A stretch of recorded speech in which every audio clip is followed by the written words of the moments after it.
thing going on.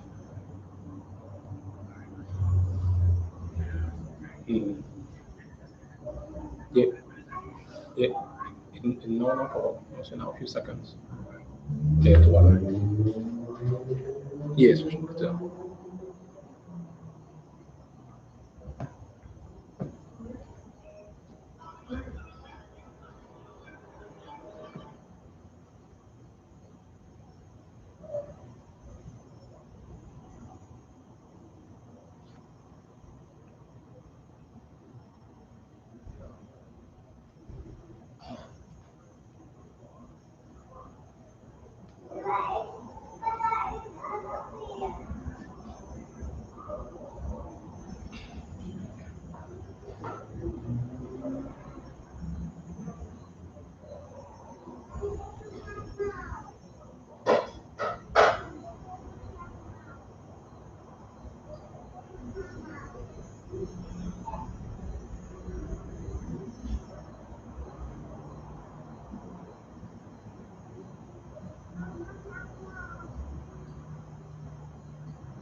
Shalom Israel.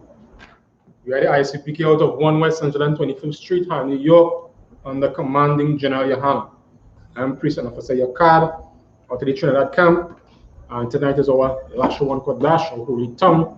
This is where we teach so-called blacks, so-called Hispanics, so-called Native Indians our true language according to the biblical history, right? According to archaeology, according to our culture.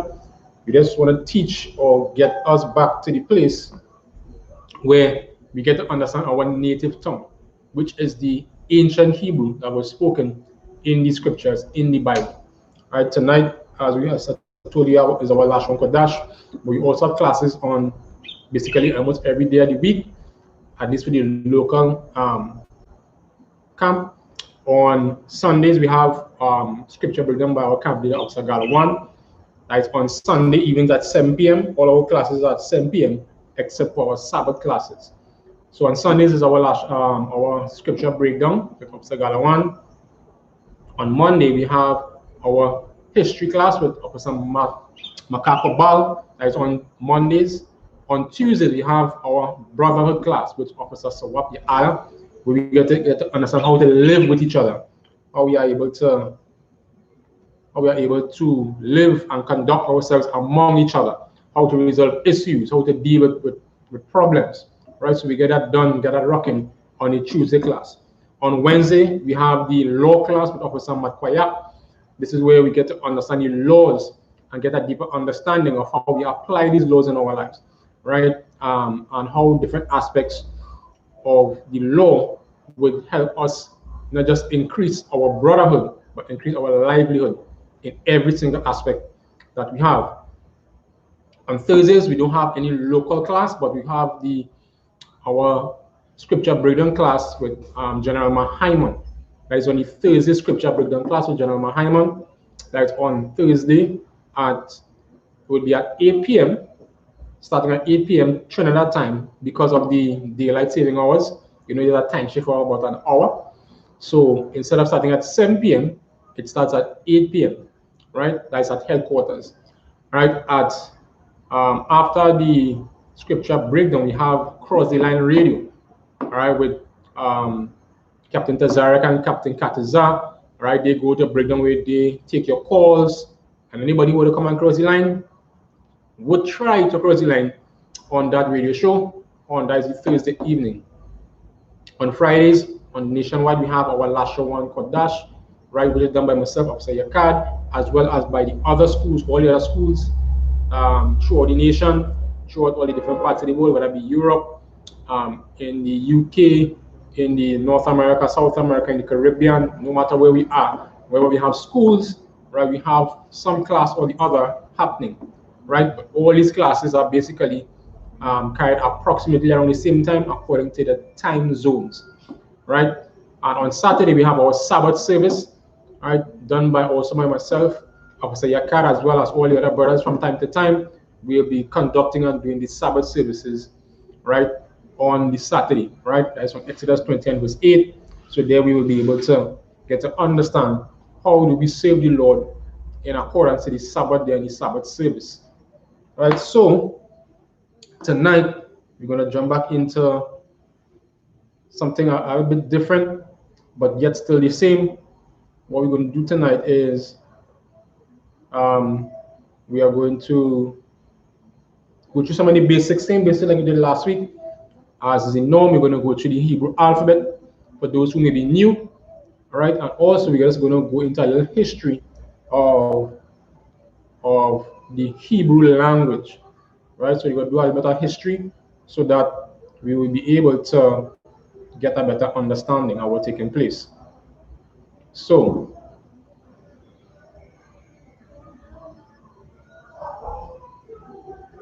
like, share, and subscribe to all our social media pages, Facebook, Twitter, YouTube, and so on, so that you will be able to get all the updates and changes as they come along.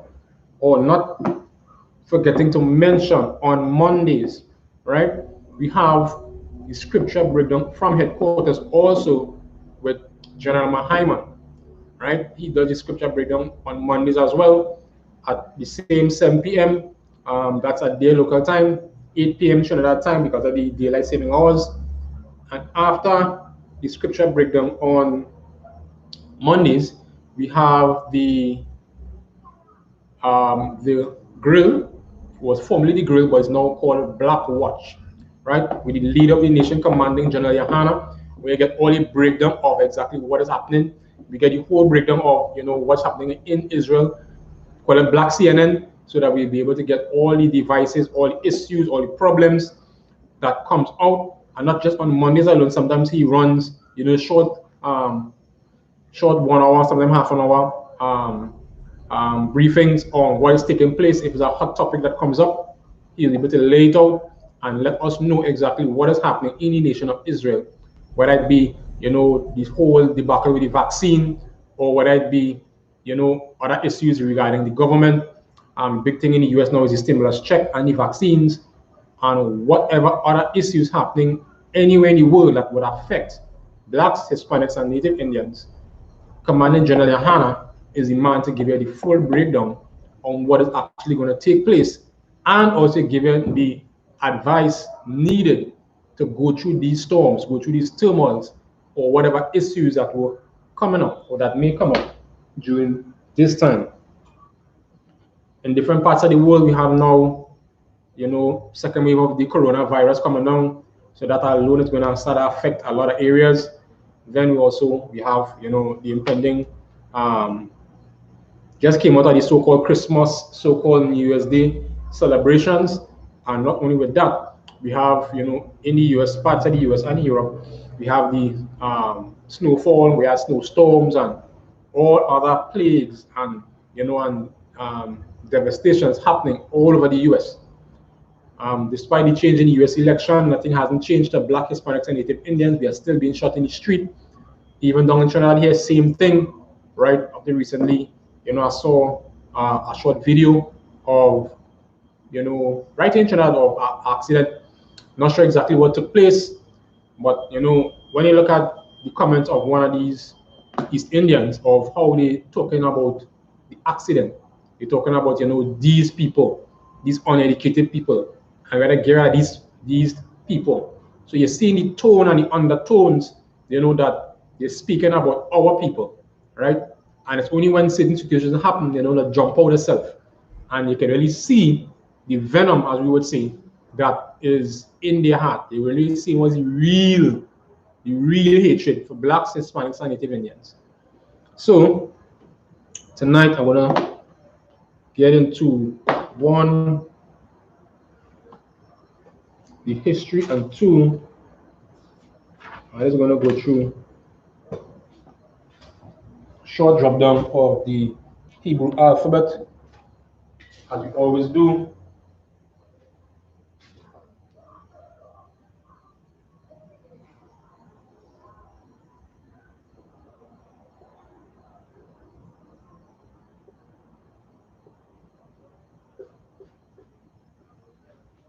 we have Abba, Gada, Ha, Waza, Ka, Ta, Ya, Ka, La. Which was a little lower so that we can write aspect of it. So it's Ka, Ya, Ka, La. And we have Ma, Na, Sa, I, Pa. Then we have Taza, Kwa, Ra, Sha, Ta.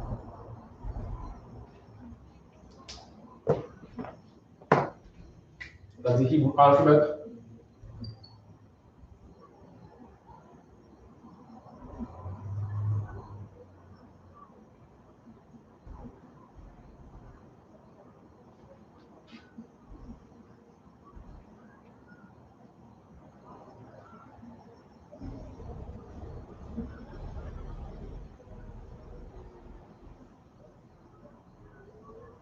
Ma, Na, Sa, I, Ha,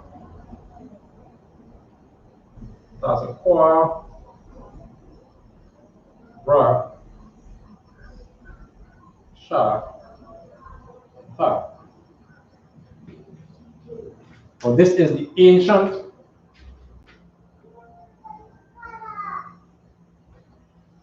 right? And I think we're going to run through the Assyrian, right? But it's the same pronunciation in the ancient, same pronunciation in the Assyrian, right? So this is the ancient script, and then we have the Assyrian script. But for tonight, we're just going to run through the ancient script, so you'll have an idea of our alphabet, or I should say the Hebrew.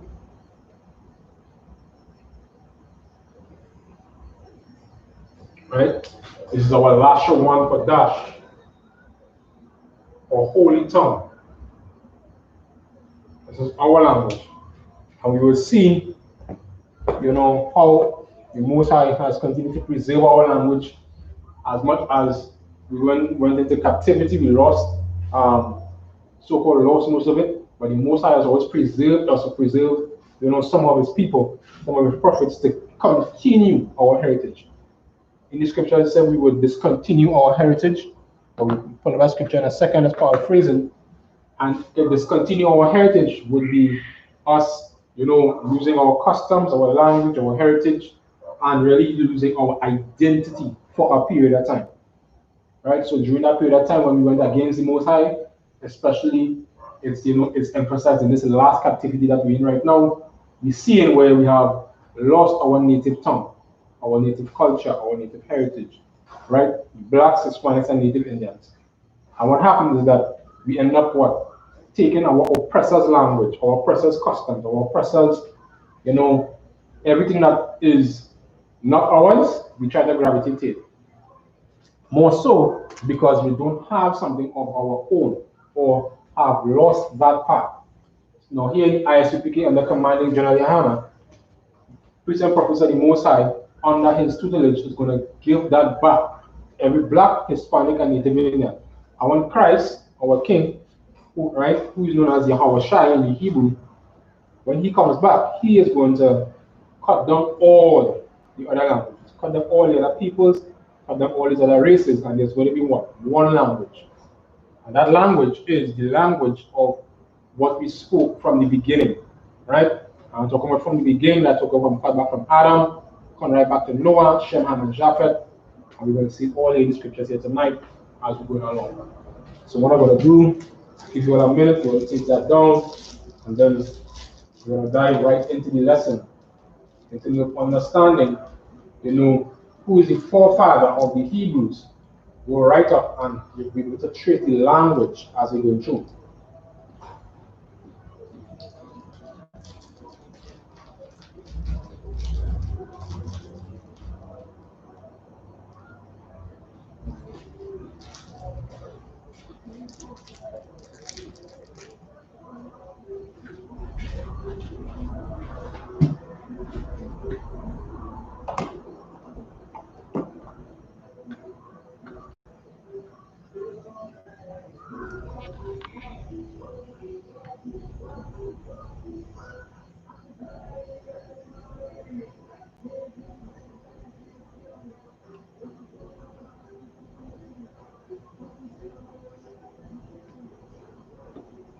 So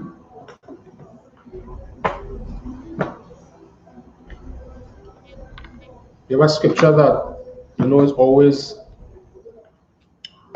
heavy in terms of understanding the Bible, right? And that is Romans chapter 15 and verse 4.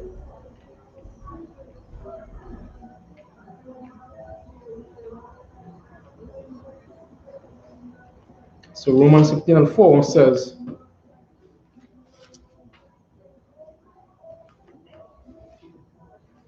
For whatsoever things were written aforetime were written for our learning. So this is here where we'll be able to get to understand that this book called the Bible, right, was written aforetime. This contains the history and the culture, give you a good idea, and also the language of so-called Blacks, Hispanics, and Native Indians, right? So this is where we're able to get the understanding of who we are as a people, and then from this we'll be able to get our laws, our structure, our understanding of who we are.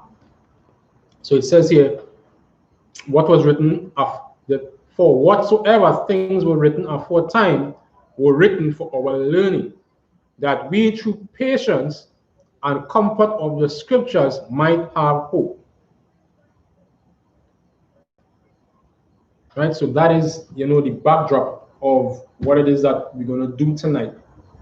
Understanding what was written aforetime, meaning what was written before, the records that were written before is written for what? Our learning.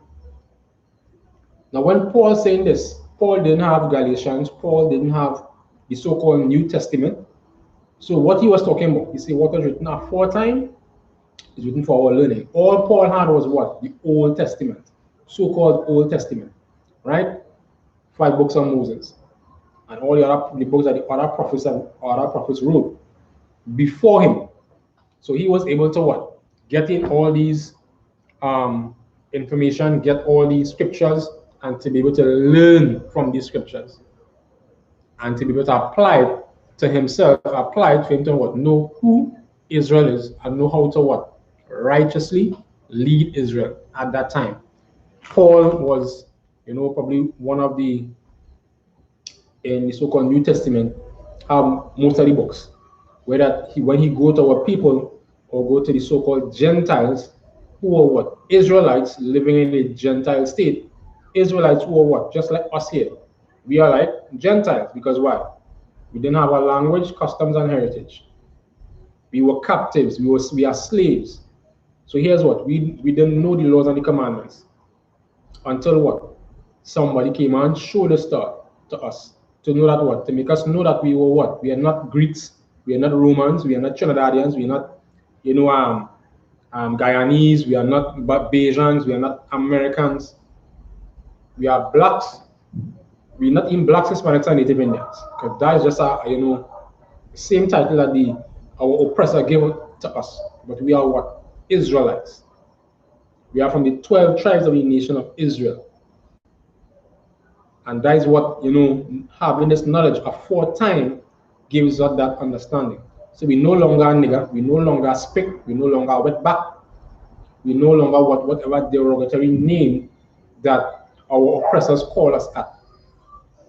Okay? So that being said, we guys go into the scriptures as well to see, who we are as a people. So as with any language, right, there's always an origin. And the Bible, gives us a clear understanding of where our language came from. And as you can see, our Hebrew language, right, is called Lashawan Qadash, which is holy tongue. So I'll take this off here.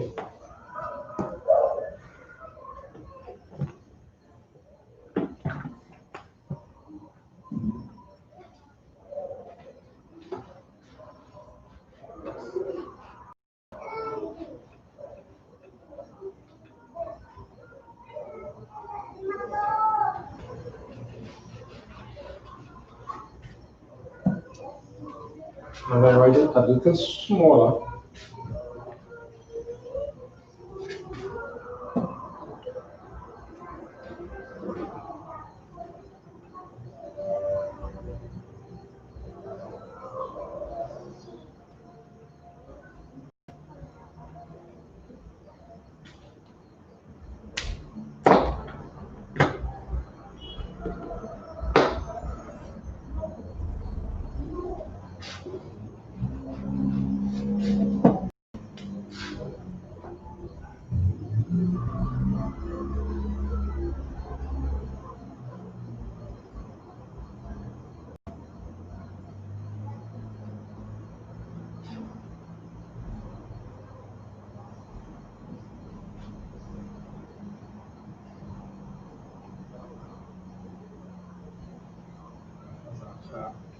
Yeah. La, ma, na, sa, I, pa, azukua,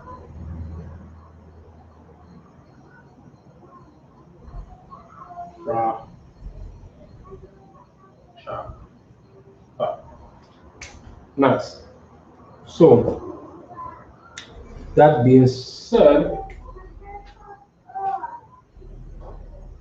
as we know, when we say Lashawan Qadash, we speaking what? Ancient Hebrew. So we have to understand the word Hebrew. Where did that word came from? Right? So the word Hebrew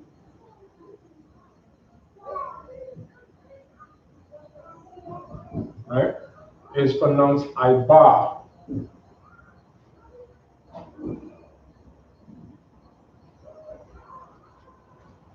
Right, it's pronounced Ibar.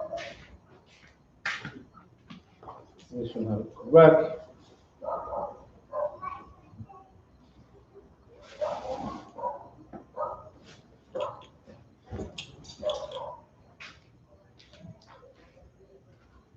Right, which comes from one of our forefathers, which is Ibar. Right, it's pronounced Ibar, which literally means Hebrew. And it translates in English. So let's see if we get out of history. Ibar. So I'm gonna get this here now.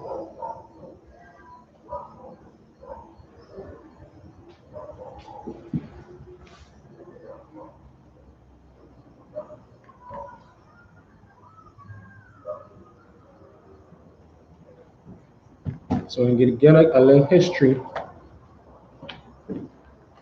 from the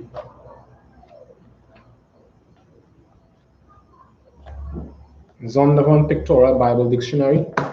For those who study into the history and culture, this book here, Zondervan Pictorial Bible Dictionary, is an excellent book to have, excellent dictionary, so you'll be able to get a lot of information in regards to biblical history and a lot of stuff used to happen in ancient times. So, let me see if I could find.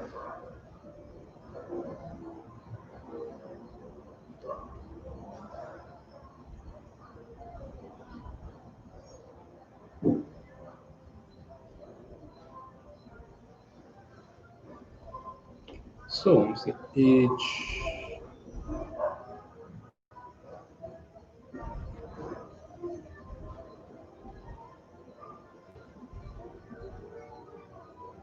Right, so I buy to get that confirmation.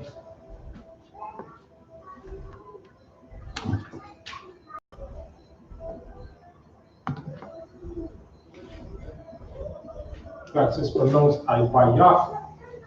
You can have a space.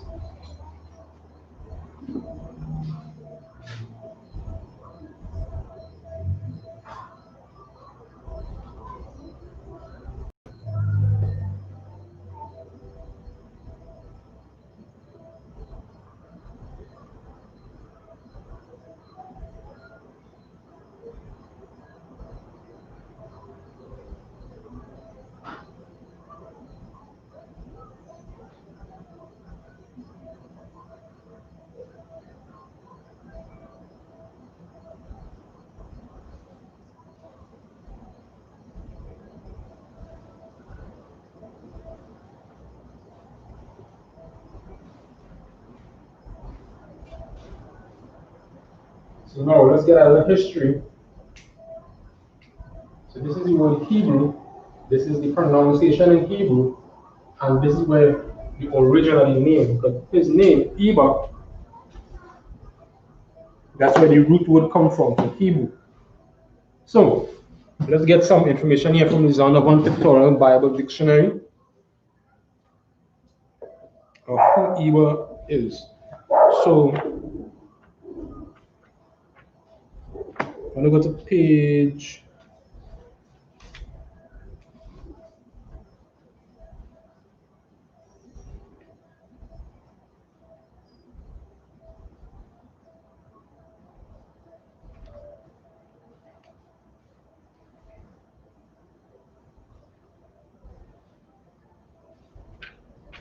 'I.S.U.P.K.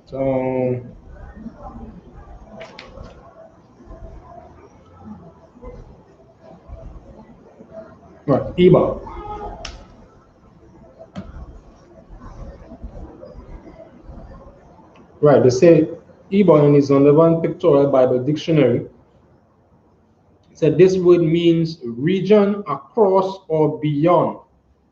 Right, so it means region across or beyond like in the past. Right, so it goes on to say it may be the eponym of the Hebrews, right, which means is the precursor to the word Hebrew, right, as it forms in the same word as Iberi, right? That is how they pronounce it in the Greek, which means Hebrew without the gentilic ending, right? So Iba, right, is the same word for Hebrew. So the Hebrews were a people who came from a region beyond the Euphrates River, right? And gives a few scriptures of where the word Hebrew, right, or even the words Hebrew come from. So as we go along, we will to dive in to see in scripture when they started using the first words or the first meanings or the name Hebrew, right? So Eber was an actual man. Eber is one of the descendants of who? Of our forefather Shem. So let's go into that history and see Eber, whose name means the past, or as it has it here in the Zondervan, right? Region across or beyond. And we'll see some other meanings that solidifies exactly what we're saying. So just want to get this.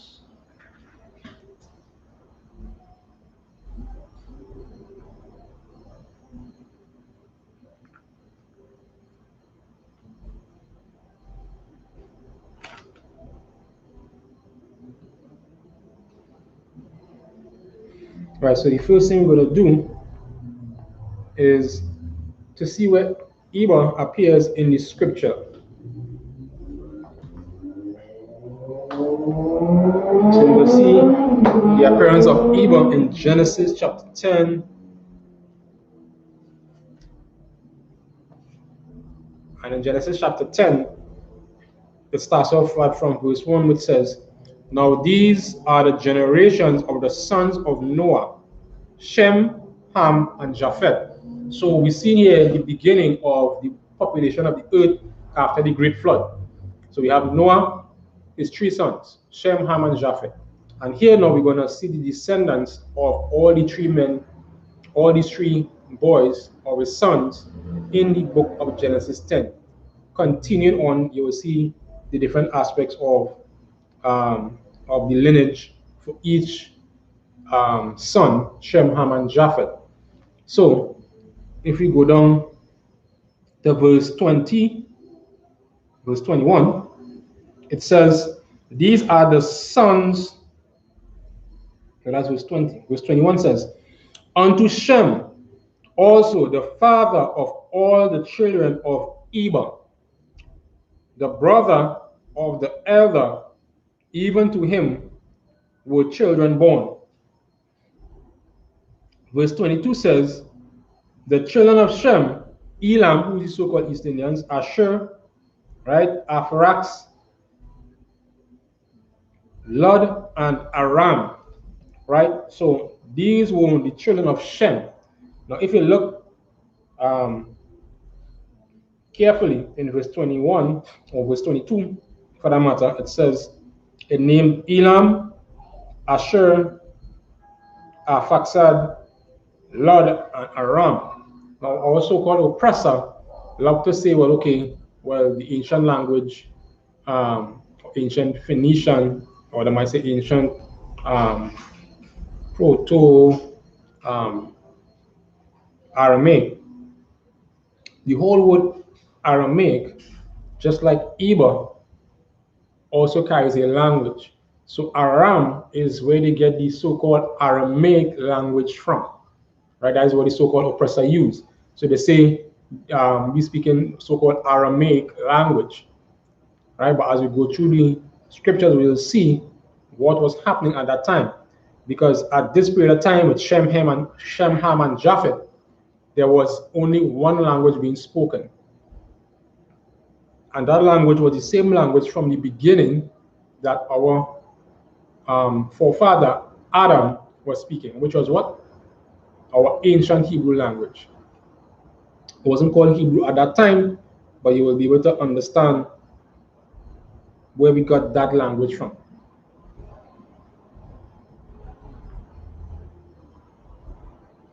So our forefather Shem had 3 sons, Shem, Ham, and Japheth. So like I said, that is Noah, and Shem had 4 sons, right? So you see 1, 2, 3, 4, 5 sons, right? So let's go ahead and read and see these sons here. So verse 23 says, and the children of Aram was Uz, Hul, Gether, and Mash, right? So these were the sons of Aram, who is different from Eber, right? From same father, who is Shem, but they're 2 different brothers. So Aram is where you get so-called Aramaic languages, and Eber is what? The progenitor of who? The Hebrews. So as we go along, we'll see it. That's what his name spells. Each language, each name comes from a man, comes from a person. So you can be able to trace it back to see where this came from. And we continue. Verse 24 says, and Arphaxad begat Selah, and Selah begat Eber. So we see where Eber came into the picture, right? He is the grandson or great-grandson of Shem.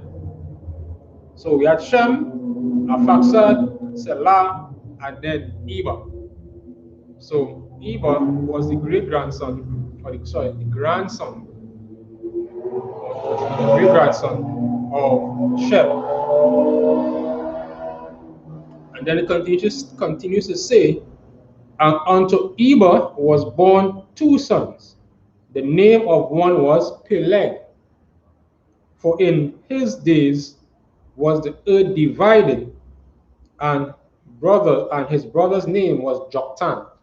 Now, this is an interesting fact here now. In verse 25 it says, Eber had 2 sons, right? Peleg and Joktan. But it went to say before, when he named the first son, which is Peleg, right? You say for in his days. So in the days when Peleg was born and he was growing up, they said was the earth divided. So how or when was the earth divided?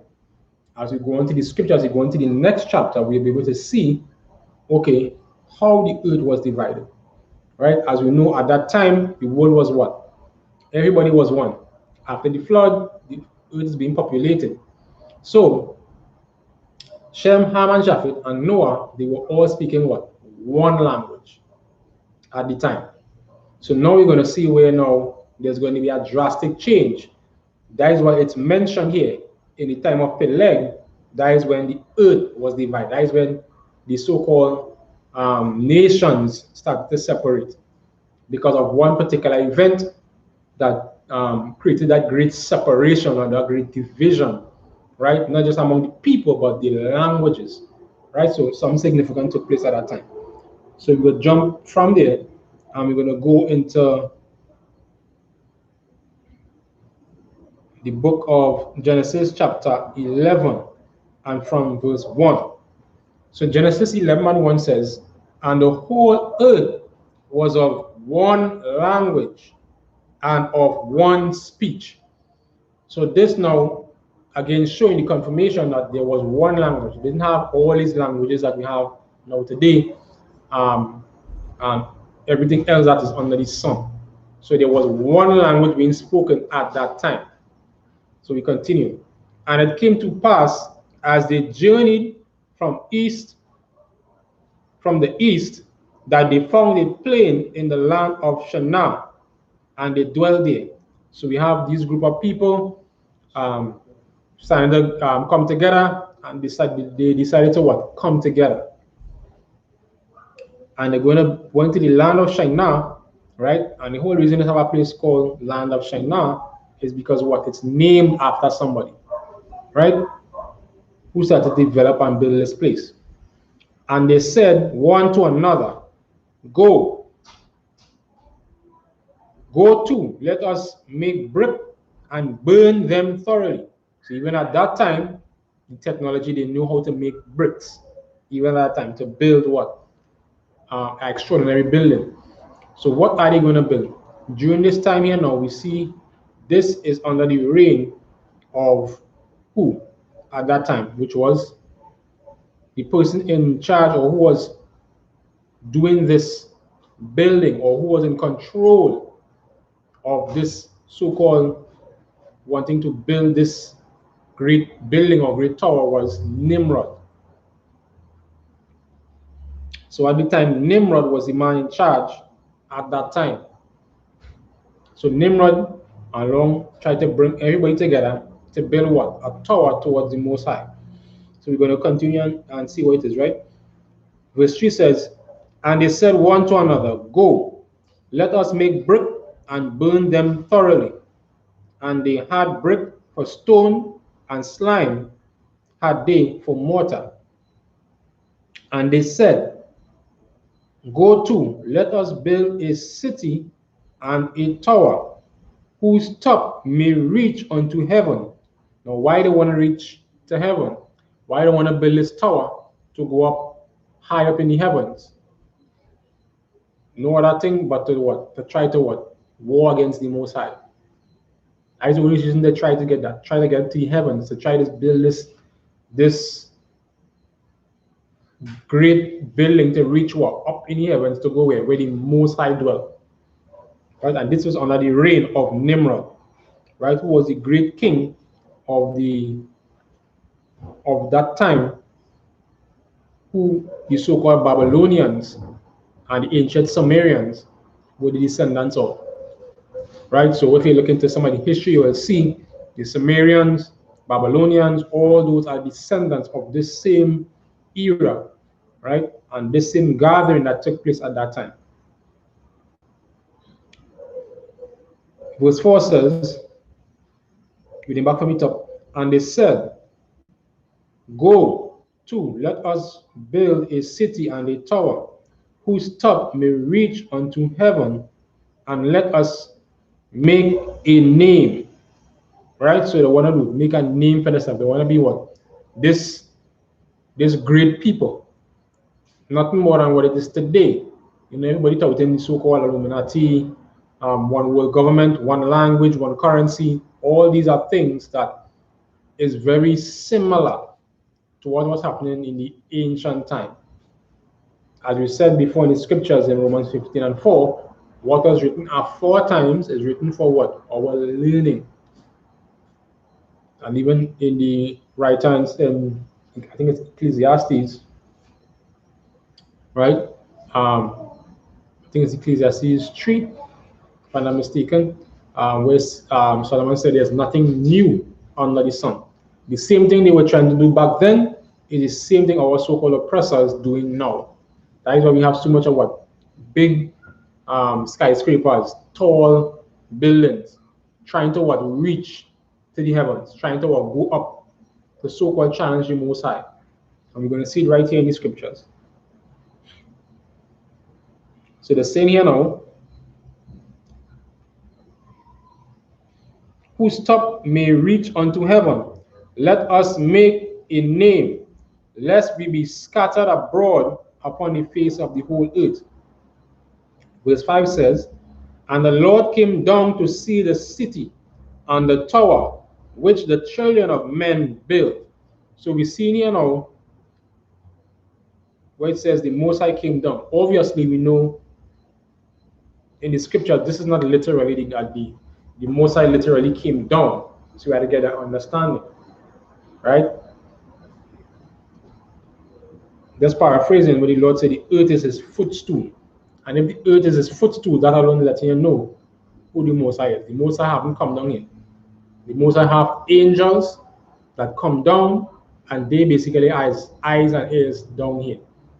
Right? They are the ones who carry the messages. They is the one who speak for him, or he speaks through them to the prophets and priests on the earth here. So verse 6 says, and the Lord said, behold, the people is one, and they have all one language. This is just post-flood. And this they begin to do, and nothing, Salakia, and now nothing will be restrained from them, which they have imagined to do. So the Most High get understood that here's what, they are one language, they have one mind in terms of what? Wickedness. Because what? They are challenging the Most High. This was nothing to worship the Most High, this was against the Most High.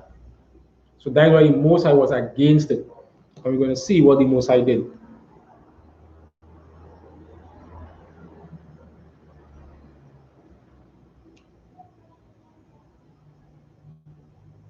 Verse 8 says, like a verse 7, the Most High is talking now to who? The angels. Go to, let us go down, and there confound their language, that they may not understand one another's speech. So we've seen here now when the Most High gives an order to the angels, to tell them what? Go down there and confuse them fellas.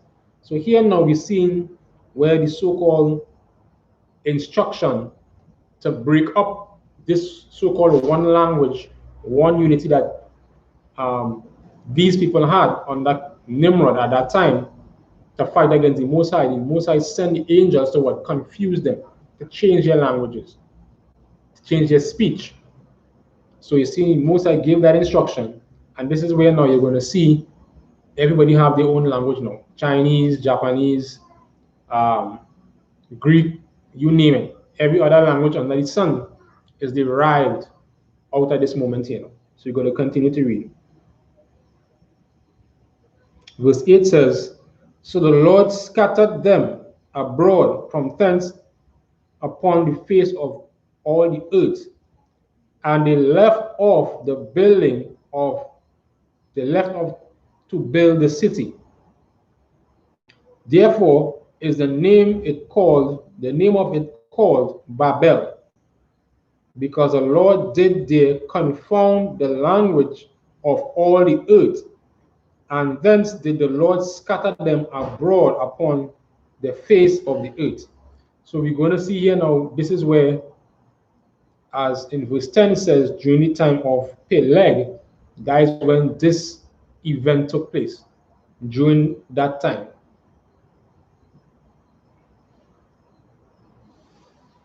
So we're seeing here now, after the languages, or that one language at that time was done away with, and they were scattered with different languages, they couldn't understand each other. So they could not relate to each other. So because they couldn't communicate and relate to each other properly, this one going that way, that one going that way. And the Most High ordered it to be so. To what? To break down the wickedness that they were trying to do at the time. And it continues here in verse 10, you'll be able to get what? A better breakdown of the generation or the genealogy of Shem. Which says, verse 10 says, these are the generations of Shem. Shem was 100 years old and begot Aphoraxad. Right? So we're seeing here, coming right on, we're seeing how long Shem lived. We're seeing how long Aphoraxad lived. Right? He lived 530 years and begat Selah. Right? And Selah, right, lived 403 years and begat sons and daughters. Right? And I was saying in verse 14 says, and Selah lived 30 years and begat who? Eber, right? Or Ibaria. That is where this word, Eber or Hebrew, is derived from. So we're seeing that here now. And I said Eber,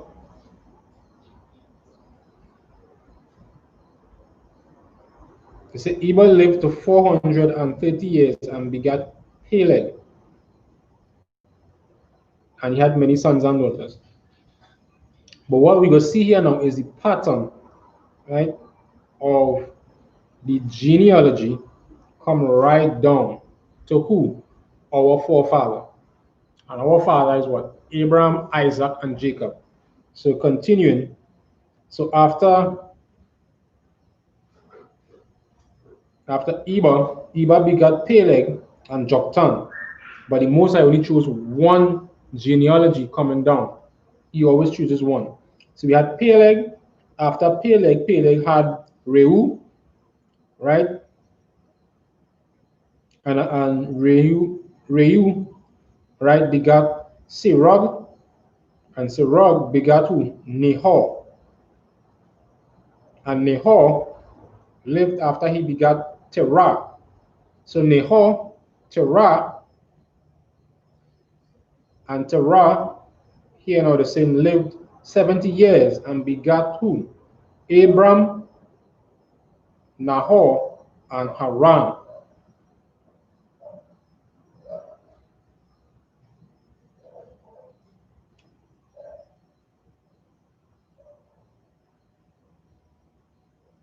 Right, so Terah begat Abram, Nahor, and Haran.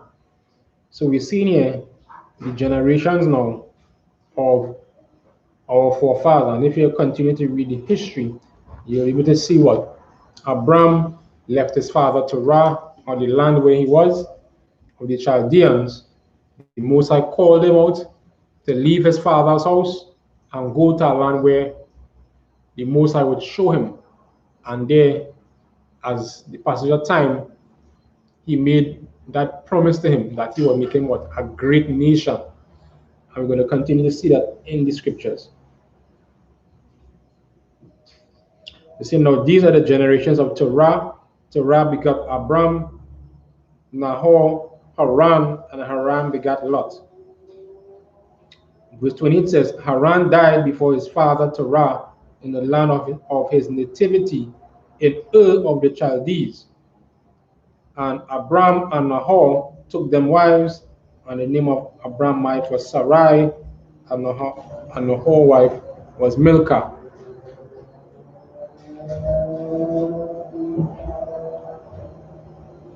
So we see a story where that genealogy came down from Eber, Peleg, all the other descendants come right down to who?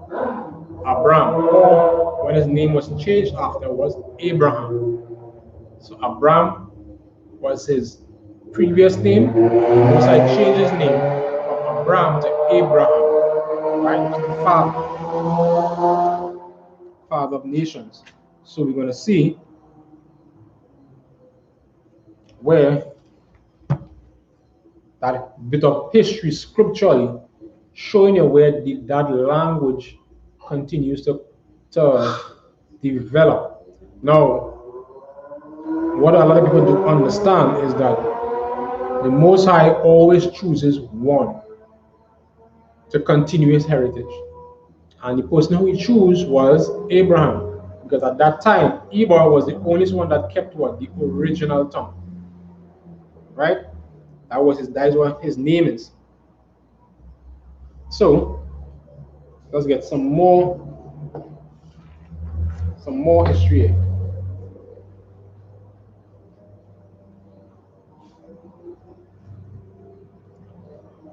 So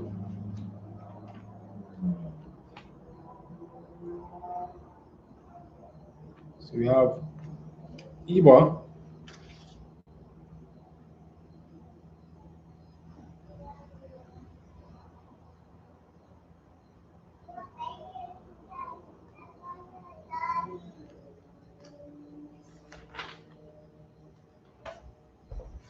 Right, so we're going to see here now some more scriptures showing, that we spoke our ancient tongue even up when Christ was around. But first, we're going to see where they have the so-called Aramaic comes from. And then we're going to dive in to some more scriptures. So we're going back into the Zondervan Pictorial Bible Dictionary.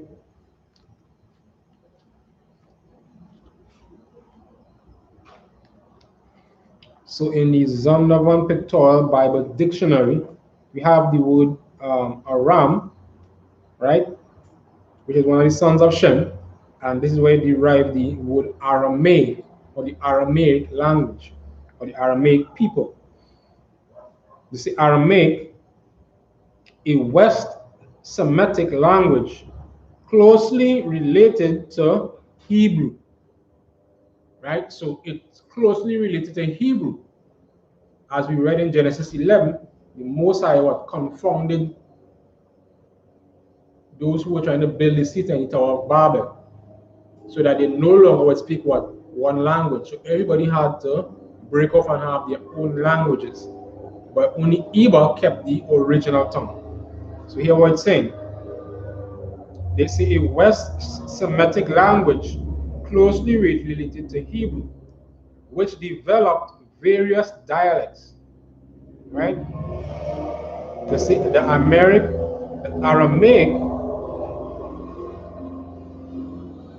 had become the language of the Assyrians, right? I'm read it again. The Aramaic had become the language of the Assyrian diplomacy, right?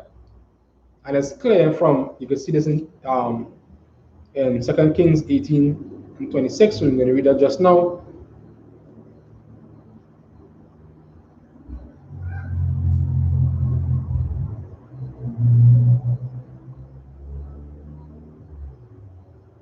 But so you're going to see, even at that time, what were the languages being spoken at that era. Right, so we're going to go to 2 Kings.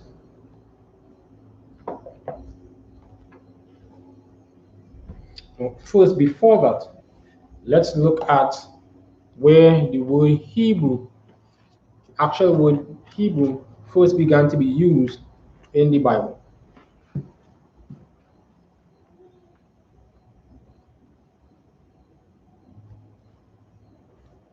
So we're going to pull that up.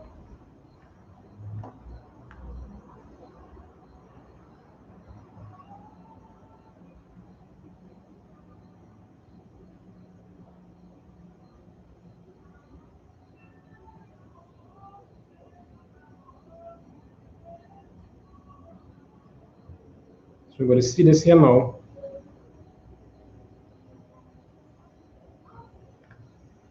Now this is actually the first mention of the word Hebrew, right? We know who our forefathers is in terms of where the word came from, but in the Genesis text, you're going to see where the word Hebrew came from what? The identity of a people. So as we know, the word Iba or Ibar is the Hebrew or the designation of the word Hebrew. So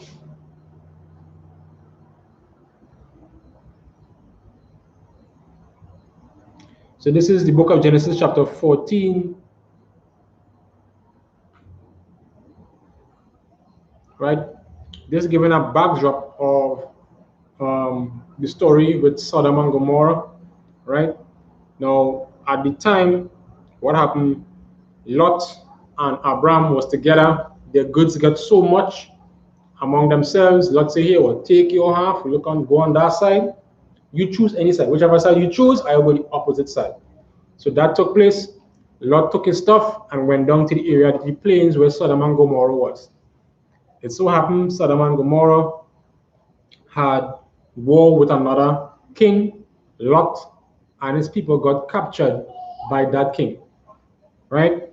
So this is just the backdrop for the story. So we're gonna let you know what took place, right?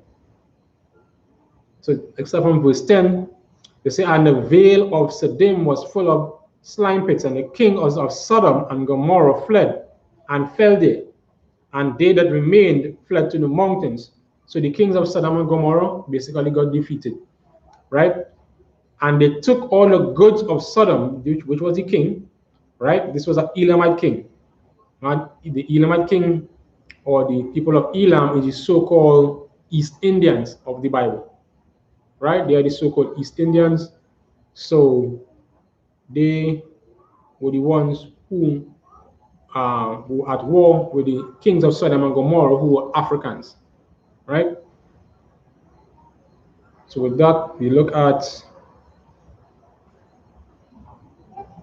verse 11.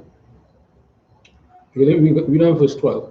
"And they took Lot, Abraham's brother's son, who dwelt in Sodom, and his goods, and departed. And there came one that had escaped, and told Abram, or Abram the Hebrew." So they call him the Hebrew. So where would he get that designation from? From his forefather, right? Go right back to who? Iba, or Ibayah, which means Hebrew in the ancient language. So you could see here where Abram, who is Abraham, when his name was changed, right, was called a Hebrew, right? They say, "For he dwelt in the plain of Mamre, the Amorite, brother of Eshcol, brother of Nah." These were the confederates with Abram. So you see here now where Abram or Abraham was called a Hebrew. And from here now, then you will be able to see the lineage coming down, going down, to see who is who. Now, in context, you can be a Hebrew, but not an Israelite. So as you go down, you'll see it started narrowed down in terms of the lineage, right?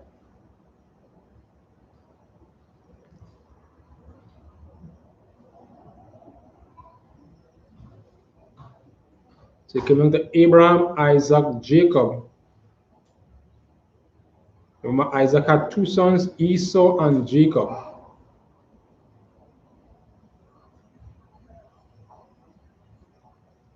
So if Abraham is a Hebrew, then his forefathers would be what? Hebrew, right up to the man himself, Eber. Then you have Salah, then you have Peleg. Right, so that was one scripture showing, who are the Hebrews. And this is where the so-called Hebrew language, or the ancient language was kept, or who kept that ancient tongue, because of what? The Lashawan Qadash, the holy tongue. That was the language that was spoken pre-flood and post-flood for a time until the Tower of Babel. And Eber continued that heritage of that language, come right down, straight down to Christ, come straight down even to this time, where the priest and prophet said the Most High under commanding GEN.YAHANNA, where we continue to teach our people for us to remember our heritage and our customs. So we're going to continue and even go into some. Let me see if I have anything extra on, on the whole Aramaic. Now, Aram is a different person that comes from a different genealogy. So Eba and Aram, they were two brothers.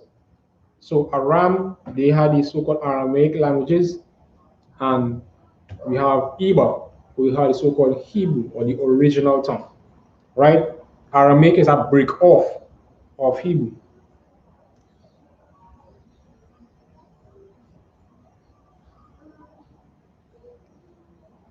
Right, so let me see if I can get one more on this so that we'll be able to get a better understanding.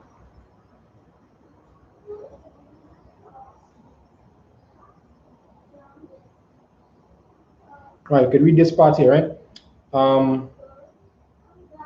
They say it has been generally assumed as proven that Aramaic was a colloquial language of Palestine from the time of the return of the exiles from Babylon. So this was then basically, that was the Aramaic was the so-called common language at that time.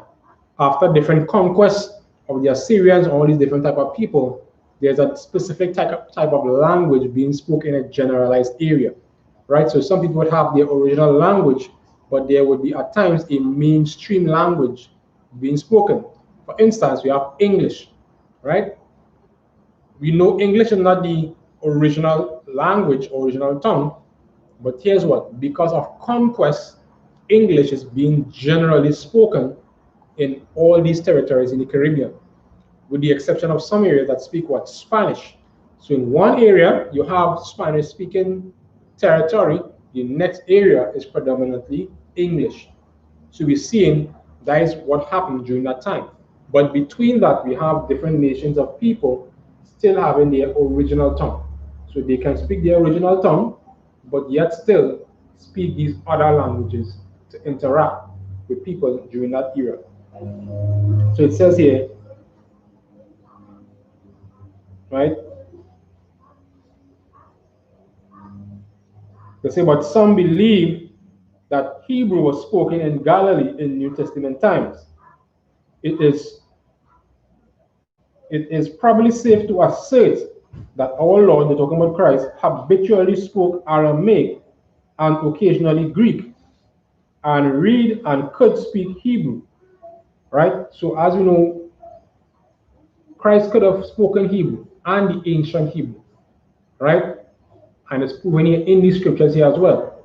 So even though they're saying this here, because he grew up in that area of the conquest of the Greeks, more than likely he spoke what? He understood Greek language because you are under what? Our oppressor, right? And during that time, also the other Aramaic or the other languages, or the Aramaic, he would have been able to speak that type of language as well, because what? The Assyrians spoke Aramaic, right? So when we came out of the Babylonian captivity, because they spoke Aramaic, we also had our original language. We learned to speak, or the exiles from the Babylonian captivity learned to speak what? Aramaic as well. So we had our original tongue, ancient Hebrew. We could have spoken the Aramaic because of captivity. And then when the Greeks came in, we had to what? Learn to speak Greek, as we get to understand in the Maccabees, when it was unlawful, you understand, for us to speak our own language, and we had to learn what? Greek. Right? So let me see if I could pull that quick, so at least we get that understanding.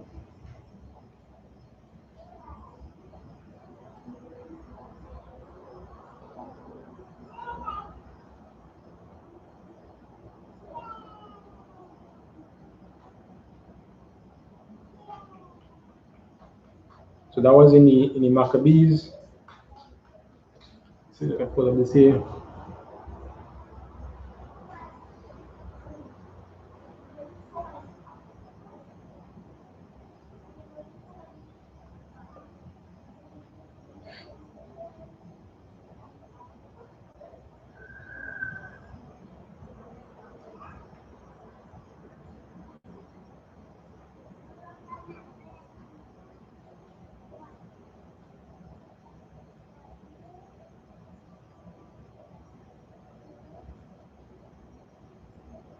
see if I find it.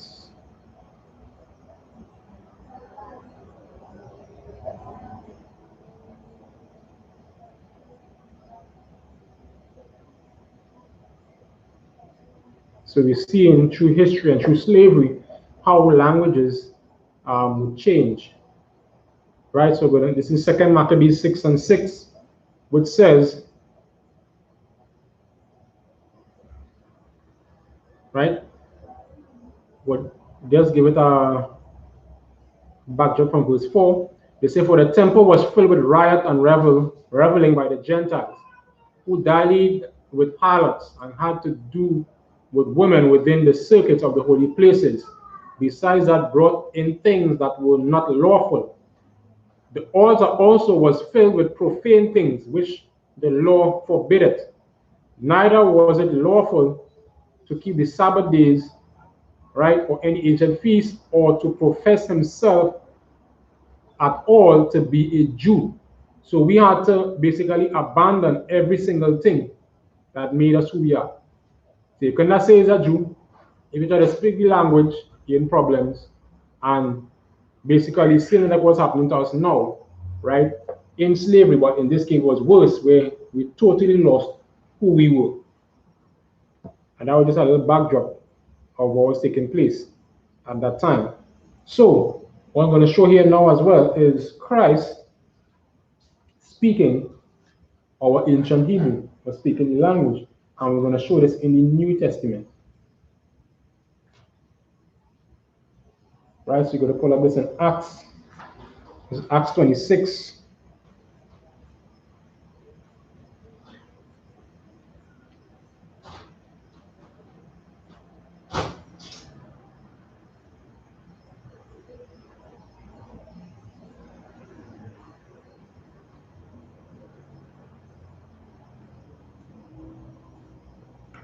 Acts 26.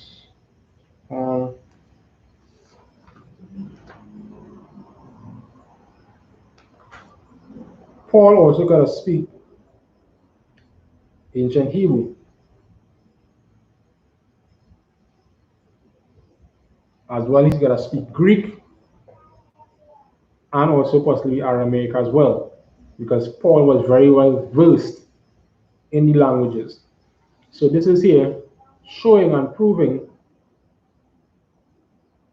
that our King Yahushua spoke in our ancient tongue, in the holy tongue, Lashawan Qadash, right? And that is the original language, because he is our King. So this is book of Acts chapter 26 and verse 14. I read from verse 15. This is a backdrop to what happened to Paul. Is giving his story to King Agrippa, so that this is when he brought Paul to trial. So here's what he's saying here as well. At midday, O king, I saw in the way a light from heaven, above the brightness of the sun, shining round about me, right, and them which journeyed with me. And when we were fallen to the earth, I heard a voice speaking unto me, saying in the Hebrew tongue. So this is our King Yahushua. This is after Christ died, right? And Christ is speaking to Paul. And Paul is saying, he heard a voice speaking unto me, saying in the Hebrew tongue, Saul, Saul, why persecute thou me? It is hard for thee to kick against the pricks. Right? So this is Paul, giving a testimony of what is actually taking place. So we see here where Paul is using what the original tongue, yet again, right? So what is actually happening, right? So this is just little snippets. So what we're going to do as time goes along, we're going to be able to dive in some more and get some more history, get some more archaeology, not just of in the scripture, but archaeology of our brothers in the so-called West Indies here in North America, South America, in the Caribbean, where we see our native Indian brothers also spoke and wrote ancient Hebrew, proving that they are also the lost 12 tribes of the nation of Israel. showing also, you know, the history behind also the Decalogue stone and all the other ancient writings, the all the stones and carvings in Puerto Rico from the Taino Indians, and also the so-called Native Indians, Seminole Indians, all the writings on the Native Indians burial sites, etc. So we're going to see the history, we're going to see the archaeology, and we're going to understand what is taking place in ancient Israel. And this is where we're going to get back our heritage, our customs, and our language. And this is where our King Yahawashi, when he returns, there will be what? One language. And with that, I'm going to pull one more scripture. I think this is Zephaniah 3 and 9. Let me get this here. To show that one language, the pure language, is our language, which is ancient Hebrew, which everybody else, all of the other language, derive from.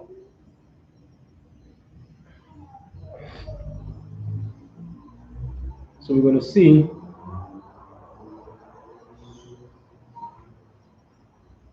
right. This is just giving a breakdown of a prophecy. Right, this is Zephaniah 3 and start from verse 8. Therefore, wait ye upon me, said the Lord, until the day that I rise up to the prey. For my determination is to gather the nations.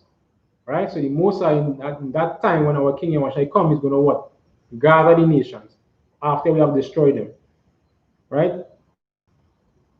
So he said, I'm going to gather the nations that I may assemble the kingdoms to pour out my indignation, even all my fierce anger, for all the earth shall be devoured with the fire of my jealousy. So we see here, this is a future prophecy of our King Yahawashi returning, right? Through the power of the Most High.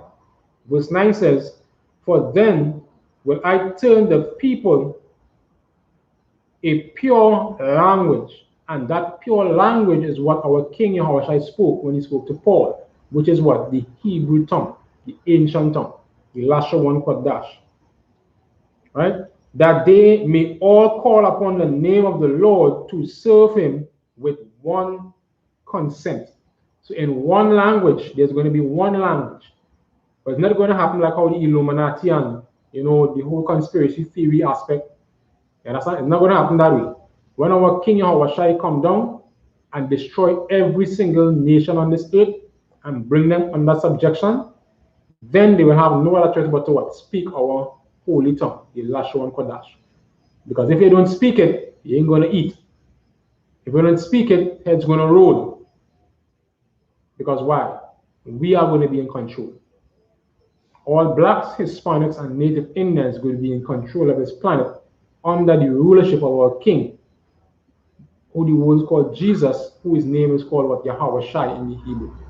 Right? Under the governance as well of the 144,000 chosen men. And the Most High is going to choose to rule this planet Earth. And our King Yahawashi is going to be over at 144,000. All right, so we're going to put it up for there at this time. Right, don't forget to like, share, and subscribe. And also, we have, you know, our upcoming events. Don't forget the Passover. Go on I.S.U.P.K.com. Right, I.S.U.P.K.com, Twitter, Facebook, YouTube, to get all the information for the Passover.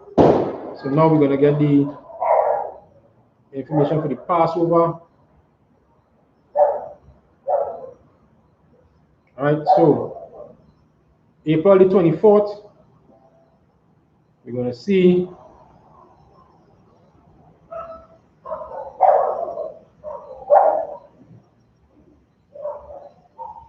what's happening. Right, so the Passover is April the 24th. Right, it's going to be at the B&H Ranch, 14149, right, Player Street. Right, so go on I.S.U.P.K.com and check it out and be able to get all the information that you need to organize and to be able to come to the Lord's Passover. Right, so check to the camp leader near you check, go on isupk.com and get all the information that you need to be able to get all we need to function. All right.